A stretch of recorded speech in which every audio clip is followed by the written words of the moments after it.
আসসালামু আলাইকুম রাহমাতুল্লাহ। আচ্ছা বন্ধুরা, আপনারা কি জানতে চান আজানের ইতিহাস সম্পর্কে? আমরা যে প্রতিদিন সুন্দর আজান শুনি, আজানের শব্দগুলো শুনি, এই আজান কোত্থেকে এলো, কিভাবে এলো? হ্যাঁ, আজকে আপনাদের আজানের ইতিহাস সম্পর্কে আমি জানাতে চলেছি। আমরা 1 নম্বরে জানব আজানের ইতিহাস সম্পর্কে, 2 নম্বরে জানব আজানের মূল উদ্দেশ্য এবং 3 নম্বরে আমরা জানব আজানের বাংলা এবং আরবি অনুবাদ। ভিডিওতে একটি লাইক দিয়ে চলুন শুরু করা যায়। বন্ধুরা, প্রথমে আসি আজানের ইতিহাস সম্পর্কে। হিজরতের পর মদিনায় ইসলামী সমাজ গঠিত হলে নামাজের জন্য মুসলিমদের সমাবেত করার একটি উপায় প্রয়োজন হয়। সাহাবারা এ নিয়ে আলোচনা করেন নবী করিম মুহাম্মদ সাল্লাল্লাহু আলাইহি ওয়াসাল্লামের সঙ্গে। কেউ প্রস্তাব দেন যে ঘণ্টা বাজানো হবে নামাজের জন্য, কেউ আবার প্রস্তাব দেন শঙ্খ বা বাঁশি বাজানো হবে। কিন্তু নবী করিম মুহাম্মদ সাল্লাল্লাহু আলাইহি ওয়াসাল্লামের এসব প্রস্তাব পছন্দ হলো না। অতঃপর এক রাতে সাহাবী আবদুল্লাহ ইবনে জাইদ রাদিয়াল্লাহু তাআলা স্বপ্নে একজন ব্যক্তিকে দেখতে পান, যিনি তাকে আজানের বাক্যগুলো শেখাচ্ছিলেন। তিনি সকালে রাসূলুল্লাহ সাল্লাল্লাহু আলাইহি ওয়াসাল্লামের কাছে এসে স্বপ্নের কথাগুলো বলেন। নবী করিম মুহাম্মদ সাল্লাল্লাহু আলাইহি ওয়াসাল্লামের এই শব্দগুলো অনেক পছন্দ হয়। নবী করিম মুহাম্মদ সাল্লাল্লাহু আলাইহি ওয়াসাল্লাম বলেন, তোমার এই স্বপ্নগুলো সত্যি হবে ইনশাআল্লাহ।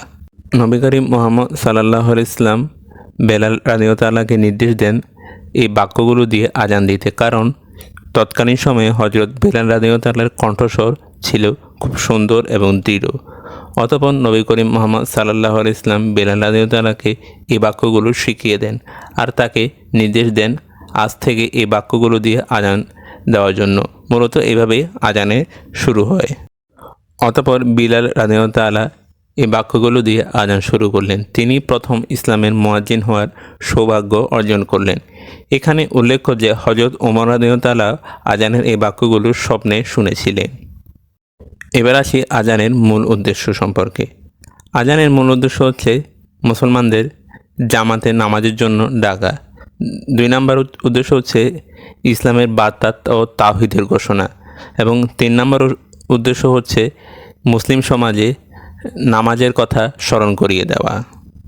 এবার হলো আজানের আরবি অনুবাদ। আল্লাহু আকবার, আল্লাহু আকবার অর্থ আল্লাহ মহান।